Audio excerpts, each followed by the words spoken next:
आज 19 दिवस झाले ही अवस्था आहे चौकामध्ये. हा मुख्य रस्ता आहे. मला सांगा महानगरपालिकेला काय अडचण आहे हा रस्ता नीट करण्यामध्ये? इथं पाणी साचत आहे. मी वारंवार व्हिडिओ टाकत आहे. कंप्लेंट केल्या मी PMC केअरवरती. व्हॉट्सअपला महानगरपालिकेला पाठवलं. मला 1-2 दिवसामागं महानगरपालिकेमधून कॉल आला की तुमचा रस्ता नीट झाला का, स्वच्छता झाली का?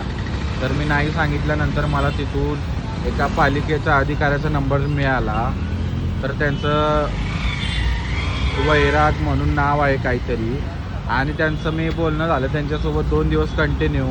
तर ते साहेब म्हणत आहे सर होते का? मी सांगितलो कॉन्ट्रॅक्टरला सांगितलो. मग किती दिवस हेच करणार आहे महानगरपालिका? लोकांनी इथूनच चालायचं का? ह्या पाण्यात डास चावून घेऊन मरून जायचं का लोकांनी? का ह्या पाण्यात बसायचं का? तुम्हाला असं समजायचं की तुम्हाला डॉक्टर बाबासाहेब आंबेडकर या नावाची चीड आहे, असं काय आहे का?